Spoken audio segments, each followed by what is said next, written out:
ওই মহিলার গাড়ি লইয়া আমার নবীজি রওনা দিয়েছে। হাঁটি হাঁটি পা পা করে পাহাড়ি এলাকার দিকে রওনা হয়ে গেল। ওই বৃদ্ধা মহিলা লাঠিতে ভর করিয়া করিয়া সেও যাওয়া শুরু করলো। পাহাড়ের কিনারায় গিয়া গাড়িগুলো আমার নবী নামায়া দিল। আমার নবী তো রহমতের নবী, আমার নবী তো বরকতের নবী, আমার নবী তো মায়ার নবী, গোটা জাহানের জন্য রহমত। ওমা আরসালনাকা ইল্লা রাহমাতাল লিল আলামিন। আমার নবী গোটা জাহানের জন্য রহমত। আমার নবী আসমানবাসীর জন্য রহমত, জমিনবাসীর জন্য রহমত, সাগরের মাখলুকাতের জন্য রহমত, স্থলের মাখলুকাতের জন্য রহমত। জোরে বলেন ঠিক না বেটি? ওই মহিলা গাড়িগুলো আমার নবী যখন নামায়া দিছে, ওই মহিলায় ডাক দিয়া বলেন, বাবা গো, আপনার পরিচয় কি? আপনারা তো চিনলাম না। এত সুন্দর আকলাকগুলো আপনি, এই গাড়িগুলো আপনি পাহাড়ি এলাকায় নামায়া দিয়ে গেলেন। আপনার আমি একটি কথা বলি শুনেন, এই পথ ধরে আপনি যাইয়েন না। কয় কেন? কয় এই পথ দিয়া মোহাম্মদ তার লোকজন লইয়া দাঁড়ায়া রইছে। আপনি যদি এই পথ দিয়া যান তাইলে মোহাম্মদের লোকেরা আপনাকে মেরে ফেলবে। আপনি এই এলাকা দিয়া এই পথ দিয়া হাইটা হাইটা যাইবেন। আমার নবী ডাক দিয়া বলেন, বুড়িমা, মোহাম্মদকে কি আপনি কোনোদিন দেখছেননি? বড় করে কর না সুবহানাল্লাহ। মা, আপনি কি মোহাম্মদ রে কোনোদিন দেখছেন? কয় না না, আমি কোনোদিন দেখি নাই। কয় তাইলে যে মোহাম্মদ কল্লা ফলাইয়া দেয়, মোহাম্মদ মানুষরে কষ্ট দেয়, আপনি কেমনে জানলেন? কয় আমি আবু জাহেলের কাছ থেকে শুনেছি মোহাম্মদ নাকি একজন খারাপ ব্যক্তি। নাউজুবিল্লাহ। জোরে কোন। আমি শুই না মোহাম্মদের পিছনে লেগে গেছি, মোহাম্মদের বিরুদ্ধে আমি কথা বলি। কয় মাগো, না দেখে আপনি মোহাম্মদের কথা বলেন। মাগো, এখন দেখা নেন যে লোকটার বিরুদ্ধে আপনি কথা বলতেছেন, আপনি একটু দেখা নেন। আপনি যার ভয়ে বাড়িঘর সাইরা এই পাহাড়ি এলাকায় চলে আসছেন, আমি হলাম মোহাম্মদ। আর একটু জোরে কন। ওই বুড়িমা নবীজির চেহারার দিকে তাকাইয়া চোখের পানিগুলো সেরে সেরে কান্না শুরু করে দিল। ডাক দিয়া বলে, মোহাম্মদ, তুমি এত উত্তম চরিত্রের একজন মানুষ, একজন ব্যক্তি, বিনা পয়সায় বিনা টাকায় তুমি আমার গাড়িগুলো বহন করে আইনা দিয়া গেলা। এরে মোহাম্মদ সাল্লাল্লাহু আলাইহি ওয়াসাল্লাম, তোমার বিরুদ্ধে কত কথা আমি শুনেছি। না না না, আমি এখন বলতেছি, তুমি কাউকে মারতে পারো না, কাহারও কল্লা ফলাইতে পারো না। তোমার মতন আদর্শ মানুষ এই জীবনে আমার নজরে আর কোনোদিন পড়ে নাই। মোহাম্মদ, তুমি যদি আল্লাহর পয়গম্বর হয়ে থাকো, আমি হাত বাড়াইয়া দিলাম, বাবাজি আমারে কালমা পড়াইয়া মুসলমান বানাইয়া দাও। আমি তোমার হাতে হাত দিয়া কালমা পড়ে মুসলমান হয়ে যাবা। বুড়িমা ডাক দিয়ে বলেন, তুমি আদর্শ নবী, তুমি আখলাকওয়ালা নবী, তুমি চরিত্রওয়ালা নবী। ওই বিশ্ব নবী মুহাম্মদুর রাসূলুল্লাহ সাল্লাল্লাহু আলাইহি ওয়াসাল্লাম মক্কা নগরীতে যখন আসলেন, আমার নবী ডাক দিয়া বললেন, তোমরা যারা মক্কা নগরীতে আসো, তোমরা আবু সুফিয়ানের ঘরে ঢুইকা যাও, তোমরা দরওয়াজা লাগাইয়া ভিতরে বইসা থাকো, তোমরা যার ঘরে দরওয়াজা বন্ধ করিয়া বইসা থাকবা। আমি নবী তোমাদেরকে প্রহার করার জন্য আসি নাই, তোমাদেরকে মারার জন্য আসি নাই, প্রতিশোধ নিতে আসি নাই। আমি আসছি তোমাদেরকে কালিমা পড়াইতে, আমি আসছি আল্লাহর ঘর জিয়ারত করতে, কোনো প্রতিশোধ নিব না। আমি আজকে সকলের জন্য ক্ষমার ঘোষণা দিয়া দিলাম। আমি কারো নিকট থেকে প্রতিশোধ নিব না। ওই যে মক্কার নেতা আবু জাহেল বড় নেতা, মুহাম্মদ নবী সাল্লাল্লাহু আলাইহি ওয়াসাল্লামের জন্য কুয়া খনন করলেন। গভীর কুয়া খনন করছেন। ওই কুয়াটারে পাতালতা দিয়া ডাইকা মুহাম্মদ নবীর বাড়িতে চলে গেল। গিয়া বলে, ভাতিজা রে, আমার বাড়িতে আজকে তোমার দাওয়াত, আমার বাড়িতে আজকে তোমার দাওয়াত। ভাতিজা, তুমি আমার দাওয়াত গ্রহণ করো, আমি কালমা পড়ে মুসলমান হয়ে যাব। তুমি আমার দাওয়াত গ্রহণ করো। সরল মনে নবীজি তার দাওয়াত গ্রহণ করছেন। আবু জাহেল বাড়িতে চলে গেল, কুয়াটা পাতালতা দিয়া ডাকছে যেন মুহাম্মদ সাল্লাল্লাহু আলাইহি ওয়াসাল্লাম কুয়ার মধ্যে পড়ে যা। আমার নবীজিরে দাওয়াত দিয়া যখন সে বাড়ির দিকে রওনা দিয়েছে, মুসলমান ভাইরে আমার মাথার তার নষ্ট হয়ে গেছে গা। আমার নবীর জন্য কুয়া খনন করছে, যাওয়ার পথে নিজে কুয়া খনন করছে, ওইটা আল্লাহ মাথার থেকে সরাইয়া দিছে। এখানে যে কুয়া আছে আমার নবীর কুয়ার মধ্যে ফেলাবে, কিন্তু মুসলমান ভাইরা যাওয়ার সময় নিজে কুয়ার মধ্যে পড়ে গেছে। আল্লাহু আকবার, জোরে কর না। মুসলমান ভাইরা মাথার থেকে কুয়ার কথা সরে গেছে, নবীজির জন্য কুয়া খনন করছে, ওই কুয়ার কথা সরে মনের থেকে সরে গেছে, কুয়ার মধ্যে পড়ে গেছে। কুয়ার মধ্যে পড়িয়া বেহুশ হইয়া ডাকাডাকি শুরু করা দিয়েছে। মুসলমান লোকের আওয়াজ শুই না তাড়াতাড়ি করে আসছে, আইসা দেখে আবু জাহেল্লা কুয়ার ভিতরে পড়ে আছে। কুয়ার থেকে কেমনে উঠাইবা, উঠানের মতন কেউ নাই। আল্লাহু আকবার। নবীজিও তার দাওয়াত পাইয়া তার বাড়ির দিকে রওনা দিয়েছে। কুয়াটার কাছাকাছি আসার পরে তাকায় দেখে আবু জাহিল্লা কুয়ার ভিতরে পড়ে আছে। এলাকার লোকেরা রশি দিয়া উঠাইতে চাইছে, নিচে বাঁশ ফালাইয়া ওই বাঁশ দিয়া টাইনে উপরে উঠাইতে চাইছে, উঠাইতে পারে না। ওই মুহূর্তে আবু জাহেল ডাক দিয়া কয়, বাতিজা মুহাম্মদ ছাড়া আমারে কেউ উঠাইতে পারবে না, মুহাম্মদ ছাড়া আমারে কেউ উঠাইতে পারবে না। আপনার আমার নবী নবুয়তের হাত যখন বাড়াইয়া দিছে, আবু জাহেল ডাক দিয়া কয়, বাতিজা রে, আমারে কুয়ার থেকে উঠাইতে পারলে আমি কালমা পরে মুসলমান হয়ে যাব। কয় কথা সত্য? কয় হ্যাঁ। নবীজি নবুয়ত ওয়ালা হাত কুয়ার ভিতরে বাড়াইয়া দিছে। আবু জাহিল্লা যেখানে আমার নবীর হাত পৌঁছে গিয়েছে সেখানে নবুয়তের হাত। তো সুবহানাল্লাহ, সুবহানাল্লাহ। হাত যখন মুসলমান ভিতরে চলে গেছে, ওইখান থেকে উঠাইয়া নিয়ে আসছে। কয় চাচা কালমাটা পড়তেন না? কয় একটু বুঝালই। কেমন মোহর মারছে কলবের ভিতরে, একটু বুঝালই। আল্লাহু আকবার। আরে আবু জাহেল আমার নবীরে কতগুলো পরীক্ষা করছে জীবনে জানেন? খেজুর খাইয়া, খেজুরের আসলটা খাইয়া বিছিল হয়ে গেছে। বিছিল হয়ে গিয়া কে মুহাম্মদ, যদি তুমি এই যে বিছিল হয়েছি, বিচিলের খেজুর বানাইতে পারো? আল্লাহ সুবহানাল্লাহ। নবীজিকে আমি তো বানাই না, আল্লাহ বানায়। মুট করছে, ছেড়া দিছে, দে তাজা খেজুর। জোরে কর না সুবহানাল্লাহ। ওইজা কুরিয়াল কুরআন ফাসতামিউ লাহু ওয়া আনসিতু লাআল্লাকুম তুরহামুন। আল্লাহ নিজে কয়, যখন ওয়াজ মাহফিল শুনবা, কোরআন শরীফের তেলাওয়াত শুনবা, আমার নবীজির হাদিসের বাণী শুনবা, তাইলে মনে করবা তুমি একটা মরা গাছ এখানে বসে রয়েছে। মরা গাছের মধ্যে যেমন লড়াচড়া নাই, ঠিক তুমি এমন করে এখানে বসে আলোচনা শুনবা যে এটা আমার জীবনের শেষ মাহফিল হইতে পারে। এই মাহফিলের পরে আমি মাহফিল আর নাও পাইতে পারি। আমি এইখান থেকে উঠতে বাড়িতে গেলে আমি আর জিন্দগিতে ওয়াজ মাহফিল নাও পাইতে পারি। এই জন্য আল্লাহ নিজে বলেন, যখন তোমরা সুন্দর করে দিলের কান লাগায়, মনের কান লাগায় কথা শুনবা, যতক্ষণ বৈশা বৈশা শুনবা, এতক্ষণ আমি আল্লাহ তোমাদের দিলের মধ্যে আমার পক্ষ থেকে রহমত দিতে থাকবো। জোরে করছে সুবহানাল্লাহ। আর রহমত ছাড়া কোনো মানুষ বাঁচতে পারতো না। আল্লাহ পাকের রহমত লাগবেই। এই হাত পায়ের মধ্যে শক্তি দিয়েছেন কে? জোরে কোন কে? এই জিহ্বাটার মধ্যে কথা কওয়ার শক্তি দিলেন কে? এই দেখেন আমাদের জীবনে আমরা কত কথা কইছি জিহ্বাটা দিয়া। কোনো বিল দেওয়ান লাগছে? কারেন্টের বিল দেওয়ান লাগেনি? দেওয়ান লাগে। মোবাইলের বিল দেওয়ান লাগেনি? ঠাস করে মাঝখানে বন্ধ হয়ে যায়, আবার টেকা ঢুকার লাগে। অথচ আমরা এই জিহ্বাটা দিয়া জীবনে কত কথা কইছি, কোনো বিল দেওয়ান লাগে না। আল্লাহ যে কত বড় মেহেরবান, আল্লাহ যে কত বড় দয়াবান। আর একটু খেয়াল করে দেখছেন খলিলাবাদের মানুষ, এই যে আল্লাহ পাক একটা জিহ্বা যে ভিতরে দিয়া দিছে, এই জিহ্বাটার মধ্যে একটা মেশিন লাগাই দিছে আল্লাহ।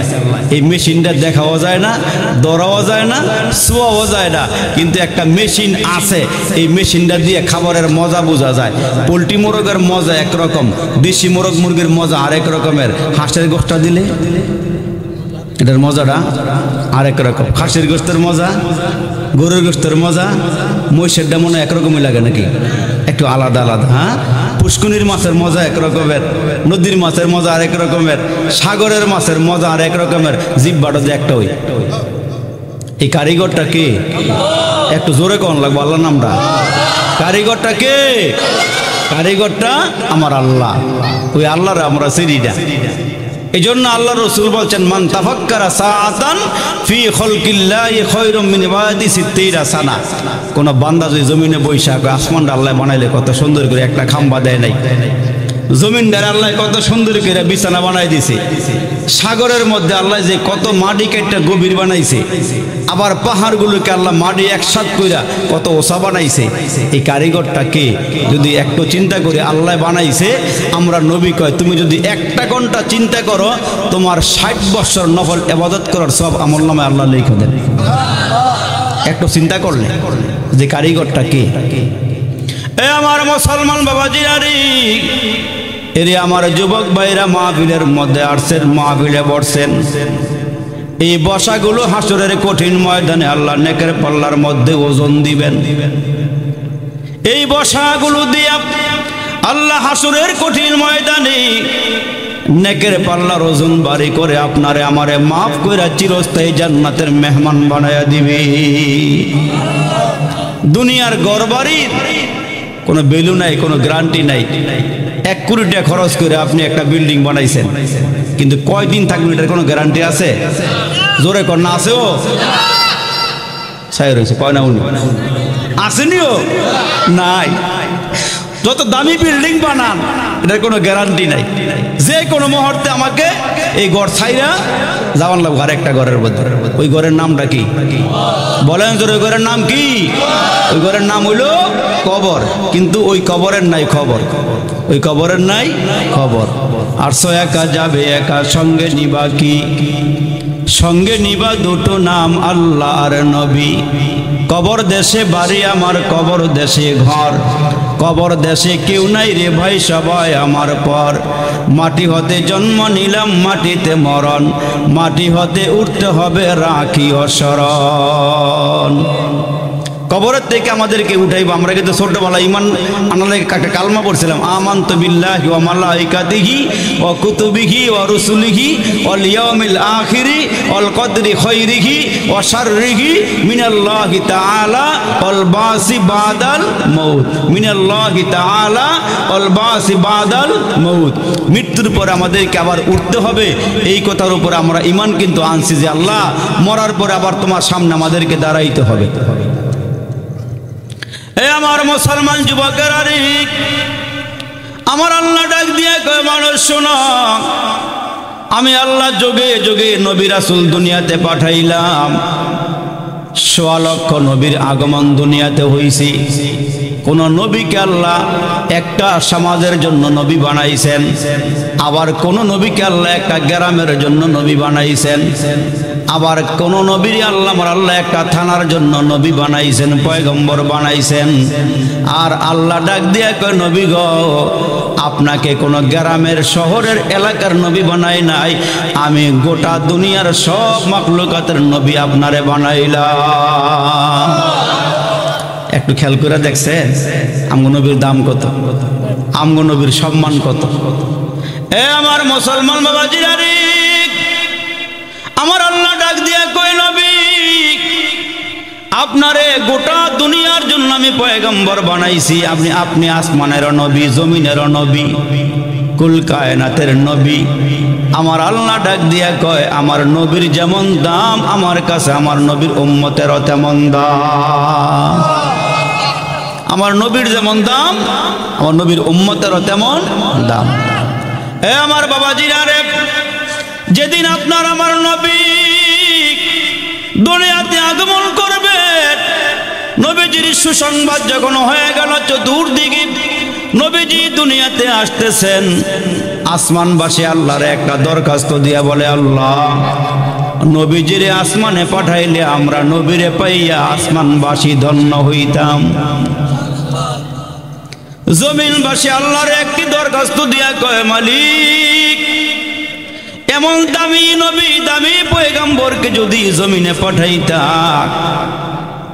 তাইলে আমরা জমিনবাসী নবী পাই আমরা খুশি হইতাম। রাত আল্লাহকে ডাক দেখ, আল্লাহ রাতের বেলা নবীরে পাঠাইলে আমরা ধন্য হইতাম। আবার দিন আল্লাহরে ডাক দেখ, আল্লাহ দিনের বেলা যদি নবীরে পাঠাইতা আমরা ধন্য হইতাম। দরখাস্ত কয়টা হইল? চারটা জোরে কর না, কয়টা? একটু খেয়াল করে শুনে উত্তর দিয়েন। চারটা দরখাস্ত করছে, আসমানবাসীও করছে, জমিনবাসীও করছে, রাত্রেও করছে, আবার দিনেও করছে। এখন দরখাস্ত এতগুলো মঞ্জুর এবার কেমনে? একটা না মঞ্জুর হইব অথবা দুইটা মঞ্জুর হইব, চারটা দরখাস্ত। আল্লাহ ডাক দিয়ে আমি 4টা দরখাস্ত মঞ্জুর করলাম, 4টা দরখাস্ত আমি মঞ্জুর করলাম। আপনার আমার পয়গম্বরকে আল্লাহ আরবে পাঠাইলেন, জমিনে পাঠাইলেন। জমিনে পাঠানোর পর জমিনবাসী আমার নবীর পাইয়া খুশি হয়ে গেল।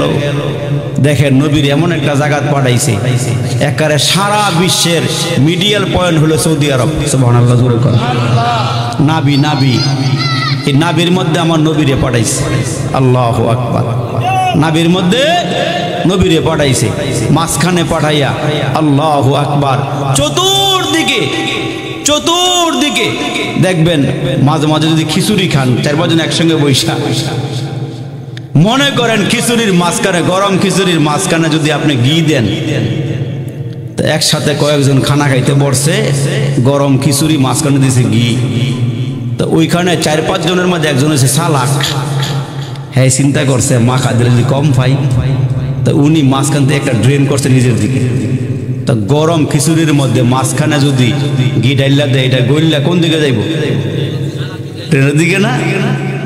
আরেকজনা চিন্তা করে কি রে, হ্যাঁ দি ড্রেন করে নেগা ঘি, আরেকজন আরেক কান দিয়া আরেকটা ড্রেন করছে। এমন করে 60 জনে 60 দিকে ড্রেন করার পরে গইরে যাওয়া শুরু করছে। এইখানের মধ্যে একজন এমন সালাক, হ্যাঁ কয় না আজকে যেমনে ড্রেন করে নেওয়া শুরু করছে ঘি, 1 ফোঁটা হইতাম না। উনি করছে হাতার বড়া দিয়া পুরা আমি খেলেছি, পুরা যখন মাখছে, এখন ঘি কোন দিকে? কন্যা কোন দিকে এখন? আল্লাহু আকবার, আল্লাহু আকবার। আমার নবীকে আল্লাহ ডাক দিয়ে, নবী গো, আপনারে মাঝখানে পাঠাইছেন কেন? যেন তাম দুনিয়ার মানুষ আপনার থেকে রহমত নিতে পারে। জোরে কোন সুবহানাল্লাহ। এ আমার মুসলমান ভাইরা রে, আল্লাহ পাক নবীর আরবে পাঠাইলো। আরবের মানুষগুলো ধন্য হইছে। কিতাবের ভিতরে আসছে, আমার আল্লাহ ডাক দিয়া বলেন, খলিলাবাদ এলাকার জন্য আমার নবী পয়গম্বর, খোয়াজবাড়ি এলাকার জন্য আমার নবী রহমত। আমার নবীকে এই মুহূর্তে তামাম পৃথিবীটা আমি ঘুরাইতে চাই। এমন একজন শক্তিশালী ফেরেশতা আল্লাহ তৈয়ার করলেন, আল্লাহ পাক বানাইলেন। আমার নবী দুনিয়াতে আসার সঙ্গে সঙ্গে মা আমেনার ঘরটা আলোকিত হয়ে গেল। ওই ঘরের মধ্যে কোনো লাইট ছিল না, কোনো আলো ছিল না। নবীজির চেহারার আলোতে আমেনা বলেন, মা আমেনা বলেন, বিশ্ব নবীর চেহারার আলোতে আমার অন্ধকার ঘরটা আলোকিত হয়ে গেল। আচ্ছা, অন্ধকার ঘরের মধ্যে আলো যদি থাকে, হঠাৎ করে আলো নিভা গেলে ঘরটা অন্ধকার নেই? তো মা আমেনা তাকায় দেখতেছেন মোহাম্মদ নবী আগমন করার সঙ্গে সঙ্গে পুরা ঘরটা আলোকিত। কিছুক্ষণ পরে তাকায় দেখে ঘরটা অন্ধকার, মোহাম্মদ নবী নাই। মায়ের কোলের দিকে সন্তান দূরে সরে গেলে গা, ওই সময় মার কাছে খারাপ লাগবো না? আমার নবীরে মা আমেনা তাকায় দেখেন কোলে নাই। কোলে থাকবো কি কইরা? আল্লাহ তো তামাম দুনিয়ার সমস্ত মাখলুকাতের জন্য আমার নবীরে রহমত বানায় পাঠাইছেন। এই জন্য আল্লাহ পাক একজন শক্তিশালী ফেরেশতা সৃষ্টি কইরা ওই ফেরেশতার কাঁধের মধ্যে আমার নবীরে উঠাইয়া ওই ফেরেশতাকে হুকুম দিয়ে বলতেছে, ফেরেশতারে মুহূর্তের মধ্যে আমার নবীরে তামাম দুনিয়াটা ঘুরাইয়া দেখাইয়া আবার আমেনার ঘরে আইনা হাজির করে দে। বড় করে কন্যা সুবহানাল্লাহ, আল্লাহু আকবার, আল্লাহু আকবার। এ মুসলমান ভাইরা রে, মা আমেনা বলেন, বিশ্বনবী দুনিয়াতে আগমন করলো, আমার অন্ধকার ঘরটা আলোকিত হয়ে গেল। গোটা আরবের জন্য রহমত, তামাম দুনিয়ার জন্য আমার আল্লাহ নবীকে রহমত বানায়া পাঠাইলেন। ওই নবী সাল্লাল্লাহু আলাইহি ওয়াসাল্লাম মক্কা নগরীর মধ্যে নবুয়াত পাওয়ার আগে 40 বছর এলাকার মানুষের সঙ্গে ঘোরাফেরা করলেন। 40 বছরের ভিতরে মানুষদেরকে নামাজের কথা বলে নাই, রোজার কথাও বলে নাই, যাকাত দেওয়ার কথাও বলে নাই, হজ করার কথাও বলে নাই। 40 বছর পর্যন্ত আমার আল্লাহ মক্কার মানুষের সঙ্গে ঘোরাঘুরি করাইয়া মক্কার মানুষের সঙ্গে আমার নবীর একটা সম্পর্ক করাইলেন। সুবহানাল্লাহ। মক্কার মানুষের সঙ্গে একটা সম্পর্ক করাইলেন। সম্পর্ক হয়ে যাওয়ার পর আমার আল্লাহ ডাক দিয়া কয়, নবী গো, 40 বছর পর্যন্ত আপনি মক্কা নগরীর মানুষের সঙ্গে উঠা বসা করলেন। এই 40 বছরের ভিতরে আমার নবী রাতে দিনে মিলাইয়া একটা মিথ্যা কথাও বলে নাই। সুবহানাল্লাহ।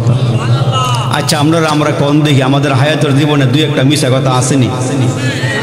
কিন্তু আমার নবী তখনও নবুয়াত পায় নাই। অথচ কাফেররা ডাক দিয়ে মোহাম্মদ নবী, তাকায়া দেখছি আমগো সঙ্গে চলাফেরা করতে গিয়া 40 বছরের ভিতরে একটা মিথ্যা কথাও কয় না।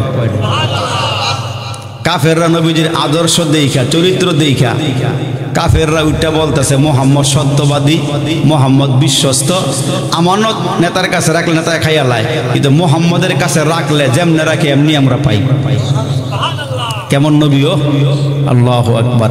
জীবনের চাইতে বেশি ভালোবাসি যারে, জীবনের চাইতে বেশি ভালোবাসি যারে, একবারও দেখি নাই তারে, জানি না আমার ভালোবাসায় আছে কি ভুল, একবার হলেও দেখা দাও হে প্রিয় রাসূল। নবীর দিদার পাইলে জাহান্নাম হারাম হয়ে যায়। নবীজি এমন একজন নবী, নবীজির দিদার কোন উম্মত যদি পাইয়া যায় এমনি পাইতেন না। আমল যদি করতে পারেন মাথার দিকে নিয়ে পা পর্যন্ত পুরা বডির মধ্যে যদি আমার নবীর সুন্নাত দিয়ে রঙিন করতে পারেন, আর যদি হালাল হারাম বাইসা চলতে পারেন, এই চোখ দিয়ে কোনো সগীরা গুনাহ না, এই মুখ দিয়ে আমি কোনো গুনাহ করি নাই, যদি আমি আমার মতো করে চলতে পারি যে একটা গুনাহ আমার স্পর্শ করে না, আর যদি জবানের মধ্যে থাকে আমার নবীর দুরুদ, বড় দুরুদ শরীফ পড়তে পারেন না, ছোট ছোট দুরুদ দিয়ে ঘুরেন না, সাল্লাল্লাহু আলাইহি ওয়াসাল্লাম, সাল্লাল্লাহু আলাইহি ওয়াসাল্লাম। আমার নবীজি কয়, সন্তান যেমন বাবার কাছাকাছি থাকে, মার কাছাকাছি থাকে, হাসরের ময়দানে কোটি কোটি উম্মতের মধ্যে যারা আমার উপরে বেশি দুরুদ শরীফ পড়বে, হাসরের দিন ওই উম্মতগুলো আমার কাছাকাছি থাকবে। এখন বুঝা দেখেন জীবনে কয়বার দুরুদ শরীফ পড়ছেন। যত বেশি দুরুদ শরীফ পড়বেন, আমলনামার মধ্যে যত বেশি দুরুদ শরীফ থাকবে, হাসরের দিন তত আমার নবীর কাছাকাছি থাকা যাবে। এই জন্য নিয়ত করে বলেন আজকের থেকে যে আল্লাহ, আমি আমার হায়াতের জীবনটায় সারা দিন রাতে মিল্লা কয়েক হাজার বার দুরুদ শরীফ পড়ব, তাইলে হয়তো এই দুরুদ শরীফ কবুল হয়ে গেলে আল্লাহ হাসরের দিন আপনাকে আমার নবীর কাছাকাছি দাঁড়া করাই দিবে। আর যারা আমার নবীর কাছাকাছি থাকবেন এরাই নাজাত পাইবেন। এজন্য বেশি বেশি দুরূদ শরীফ পড়া, সাল্লাল্লাহু আলাইহি ওয়াসাল্লাম। হাঁটতেছেন পড়েন না সাল্লাল্লাহু আলাইহি ওয়াসাল্লাম, বসে রয়েছেন পড়েন না সাল্লাল্লাহু আলাইহি ওয়াসাল্লাম, দোকানে গেছেন কোনো কাজ কাম নাই, এমন বড় বড় বিত্তমার্কা টেলিভিশন, টিভির দোকান, সার দোকান, টেলিভিশন, ওই মুদি দোকানের মধ্যে টেলিভিশন, কারণ ওইখানে আড্ডা মারতে বালা, গল্প গুজব করতে বালা, একদিক দিয়ে টেলিভিশনও চলে আর একদিক দিয়ে আড্ডাটাও বালা করে জমে। আমি ছায়া ছায়া দেখছি ভাই সাহেব, সার দোকানটার মধ্যে 5,000 টাকার সদাই নাই, কিন্তু কিস্তি দিয়ে এরকম বড় বড় কিস্তি উঠাইয়া এমন বড় টেলিভিশন কিনা ছাইরা দিছে, মানুষ কি সুন্দর করে বসে বসে দেখছে, আজান দিলে মসজিদ খালি। কিন্তু টিভির দোকান ভরা, টিভির দোকান ভরা, ওইখানে আড্ডাবাজি ভালো চলে। কার ফলায় কোন দিক দিয়ে কি করে, কার মায়ে কোন দিক দিয়ে কি করে, ফলায় বিদেশ থেকে কয়টা পাঠাইছে, ব্যবসায় কোন দিক দিয়ে লস হয়েছে, কার ফলায় কি করে, কার বউ কি করে, কার বাপ মায় কি করে, নিজে কি করে, এটার খবর নাই। খালি আঙ্গুল দিয়ে দেখায়, আর একবার আর সইয়ের মধ্যে কেতুর, ওনার যে সইয়ের মধ্যে কেতুর এটা ধরা পড়ে না। ঠিক কিনা জোরে আওয়াজ করে বলেন না? খালি দেখে আরেকবার নিজেরটা দেখে না, হ্যাঁ নিজেরটা দেখে আরেকজনটা খালি দেখে। এ মুসলমান ভাইরা রে আমার, বিশ্বনবী 40 বছর পর্যন্ত কালিমার দাওয়াত দেয় নাই, কাফের বেদিনদের সঙ্গে চলাফেরা কইরা বিশ্বাস তৈরি করার পরে দিয়া আমার আল্লাহ ডাক দিয়া কয়, নবী গো, আপনাকে আমি একটা পাহাড়ে দাওয়াত দিলাম, যেই পাহাড়টা উঠলে পরে ওইখান থেকে কানায় কাবা দেখা যায়, জাবালে নূর পর্বত, যেখানে কোরআন নাজিল হয়েছে, যারা হজ করতে গেছেন তারা দেখে আসছেন। আরে আমার বাবাজি, আরে ওই জাবালে নূর পর্বতের উপরে আল্লাহ নবীর নিয়ে কয়, নবী আপনি উপরে উঠেন, আমি একজন ফেরেশতা পাঠাইতেছি, যেই ফেরেশতাটা অন্য অন্য পয়গম্বরের কাছে আসছি। ও ওগো নবীজি ওই ফেরেশতাটা আপনার কাছে আসবে। আমার নবী পাহাড়ের মধ্যে, পাহাড়ের ভিতরে চূড়ার ভিতরে ডুইকা ধ্যানমগ্ন হয়ে দেখতেছেন এমন একজন ব্যক্তি আসমান এবং জমিনের মাঝখানে শূন্যস্থান থেকে আমার নবীরে মুহাম্মদ বলে বলে ডাকতেছি। আচ্ছা, এখন যদি এই শূন্য জায়গা থেকে আমার কেউ ডাক দেয়, দিলে একটা ভয় লাগবো নি? যদি আপনি একা একা হাঁটতেছেন, হঠাৎ করে রাস্তার মাঝখান থেকে একজন ডাক দিছে, আপনি যে দৌড় দিবেন, লুঙ্গি কই গেল গা, জুতা কই গেল গা, খবর থাকতো না। হঠাৎ করে ডাক দিলে অন্ধকার রাত্রে আমার নবী একা একা পাহাড়ের চূড়ার মধ্যে বৈশা আল্লাহ আল্লাহ আল্লাহ আল্লাহ করতেছে। আর ওই শূন্য স্থানে এমন বড় বডি, যেই বডিটা মক্কা মদিনার কোনো মানুষের সঙ্গে সম্পর্ক নাই, এমন একটা ব্যক্তি ডাকতেছে ইয়া মোহাম্মদ করে ডাক দিতেছে। আমার নবী তো ডাক শুনে ভয় পেয়ে গেছে। আল্লাহু আকবার, আল্লাহু আকবার। ওইটা বলতেছে, মোহাম্মদ আমি দুনিয়ার কোনো মানুষ না, আমি কোনো জিনবুত না, আমি হলাম একজন ফেরেশতা। কি কয়? আমি একজন ফেরেশতা। আল্লাহ পাক আপনাকে নবুয়াত দিবে, আল্লাহ আপনারে কোরআন শরীফ দিব, যেই কোরআনটা আপনি মানুষের কানে কানে পৌঁছায় দিবেন, যেই নবুয়াত পাইয়া আপনি মানুষকে কালমার দাওয়াত দিবেন, এই কাজটা আপনাকে আমি দিব, আপনি এখান থেকে নিয়ে যাইবেন। আমি একটু গোড়ার থেকে কথাটা উড়াইয়া সামনের দিকে আগাইতেছি। কষ্ট হচ্ছে আপনাদের? আমার নবীর কথা শুনলেও সওয়াব, নবীর গুণগান গাইলেও সওয়াব। তার কারণ নবী বিনে হাসরের দিন আমারে উদ্ধার করার মতন, আমারে সুপারিশ করার মতন কেউ নাই। আব্বা বাইগা যাবো গা, মা বাইগা যাবো গা, ভাই বাগবো, বোন বাইগা যাবো গা, ওই দিন আপন বলতে যিনি থাকবেন উনি হচ্ছেন মুহাম্মাদুর রাসূলুল্লাহি সাল্লাল্লাহু আলাইহি ওয়াসাল্লাম। আপনার আমার জন্য যিনি ফেদা, যিনি আপনার আমার জন্য হাসরের দিন আল্লাহর জান্নাতে যাইতো না উম্মত ছাড়া, ওই নবীর জন্য কিছু করার দরকার আছে না নাই? নবীজি এজন্য বলছেন তোমার জানের চেয়ে, তোমার সম্পদের থেকে, তোমার সন্তান থেকে, তোমার বিবির থেকে, তোমার আব্বা আম্মার থেকে আমারে বেশি ভালোবাসতে হইব। লা ইউমিনু আহাদুকুম হাত্তা আকুনা আহাব্বা ইলাইহি মিন ওয়ালিদিহি ওয়া ওয়ালাদিহি ওয়ান নাসি আজমাইন। तमाम দুনিয়ার মধ্যে যা কিছু আছে সব দিক থেকে আমার নবীরে বেশি ভালোবাসতে হবে, নবীরে সবচেয়ে বেশি মোহাব্বত করতে হবে। তাইলে আমাদের ঈমানটা পরিপূর্ণ হবে, আমাদের ঈমানটা কামেল হবে। এই জন্য নবীরে নিজের জানের চেয়ে বেশি ভালোবাসতে হবে। এখন জানের চেয়ে বেশি ভালোবাসতে গিয়া এখন যদি কেউ আমার নবীরে গালি দেয়, তাইলে হেরেকে সাইরা দিমু না হেরা সর থাপড়া দিয়া দাঁত ফালাই দিমু? কোনটা করবো? নবীরে গালি দিলে উম্মত সহ্য করতার, এটা নবীরে আঘাত দিলে, কটু কথা কইলে বেটা রিক্সা চালাক না, ভ্যান গাড়ি চালাক না, কৃষিকাজ করুক না, কিন্তু নবীরে গালি দিলে রক্ত গরম হয়ে যায়। ঠিক কিনা? জোরে আওয়াজ করে বলে। কেন? নবীরে আমরা জানের চেয়ে বেশি ভালোবাসি। মক্কার আবু জাহেলটা কইছিল মুহাম্মাদের ছেলেগুলো মারা যায়, আমার আল্লাহ নবীজিরে 3টা ছেলে সন্তান দিলেন, 4টা মেয়ে সন্তান দিলেন, মেয়েগুলো রাইখা আল্লাহ ছেলেগুলো লয়ে গেছে গা, ছোটবেলায় লয়ে গেছে গা, ছোট কালে। কেন লয়ে গেছে গা? আমার আল্লাহ ডাক দিয়ে কয়, নবী গো, আমি আল্লাহ ইব্রাহিম নবীর সন্তান দিলাম ইসমাইল, ওনারও নবী বানাইছি, সন্তানটা নবী বানাইছি। ইয়াকুব আলাইহিস সালামের সন্তানের নাম হলো ইউসুফ, ইয়াকুব নবী, ইউসুফ আলাইহিস সালাম নবী। তাইলে আমার নবী তো বড় নবী, তাইলে নবীর সন্তান যদি নবী হয়, তাইলে আমার নবীর সন্তান তো নবী হওয়ার দরকার। বাবাজিরা কি কন? আমার নবীর সন্তান নবী হওয়ার দরকার। কিন্তু আল্লাহ কয়, নবী গো, আপনি হলেন শেষ নবী, আপনার পরে আর কোনো নবী নাই। এই জন্য আপনার সন্তানগুলো শৈশবকালেই নিয়ে গেছি। এই জন্য কেন নিয়ে গেছি? যেন আপনার নবী, আপনার সন্তান বড় হইলে অন্য মানুষ বলতে না পারে যে মুহাম্মদের নবী বানাইছে, মুহাম্মদের সন্তানদের নবী বানায় নাই। এই জন্য আমি আল্লাহ আপনাকে দিয়া নবুয়তের দরওয়াজা তালা মাইরা আপনাকে শেষ নবী বানাইছি, আপনার পরে আর কোনো নবী হবে না। এই জন্য আপনার সন্তানগুলো নিয়ে আমি আপনার একটা হাদিয়া দিছি। ওই হাদিয়াটা শুধু আপনারে দেই নাই, যে হাদিয়া আপনার উম্মত সহকারে দিলে আপনি বেশি খুশি হন, এমন একটা হাদিয়া আপনারে দিছি। ওই হাদিয়ার নাম হচ্ছে হাউজে কাউসার। ঠিক না? জোরে কোন সুবহানাল্লাহ। আপনার একটা হাদিয়া দিছে হাউজে কাউসার। হাউজে কাউসারের পানি, এই পানিটা দুধের চেয়ে বেশি সাদা হবে, মুসলমান ভাইরা মধুর চেয়ে বেশি মিষ্টি হবে, এমন একটা পানি আল্লাহ নবীরে দিছে। আল্লাহ পাক নবীরে দিয়া কয়, নবী, যারা আপনার জন্য উম্মত, যেই উম্মত আপনার জন্য পাগল পারা, আপনার জন্য জান মাল দিয়া দেয়, আপনি এদেরকে বলে দেন হাসরের কঠিন দিনে, যেদিন সূর্য মাথার কিনারায় চলে আসবে, নিচের জমিটা তামা হয়ে যাবে, ওই দিন মানুষগুলোর জিহ্বা বের হয়ে যাবে, পানির জন্য ছটপট ছটপট করবে। ওই দিন যদি আপনার উম্মত, খাঁটি উম্মত যারা যারা আপনাকে মানছে, আপনার সুন্নতকে মানছে, এই মানুষগুলো আপনার কাছে আসবে আর আপনি এদেরকে এক পেয়ালা কইরা হাউজে কাউসারের পানি পান করায় দিবেন। একবার পানি পান করায় দিলে 40 থেকে 50,000 বছর পর্যন্ত আর পানির পিপাসা লাগবে না। তাহলে পানিটা কেমন পাওয়ারফুল পানি! সুবহানাল্লাহ। এইটার ক্ষমতা আল্লাহ আমরা নবীর আল্লাহ দান করছে। এই নবী নবুয়াত পাইল 63 বছর হায়াতের ভিতরে। আল্লাহ নবী মোহাম্মদ আরবি 40 বছর একদিন পূর্ণ হওয়ার পরে আল্লাহ আমার নবীর নবুয়াত দিল। নবুয়াত পাওয়ার পরেও আরো 23 বছর বাইচা ছিলেন আমার নবী। মক্কা মদিনা মিলাইয়া আরো 23 বছর বাইচা ছিলেন। তো নবীজি মক্কাতে কালিমার দাওয়াত দেয়। ইতিহাস তো আপনারা জানেন যে উহুদের ময়দানে নবীজি দান শহীদ করছে। কেন? এই কালিমার দাওয়াত দিতে গিয়ে। মানুষকে ভালো পথ দেখাইলে মানুষ ভালো পথ দেখতে চায় না।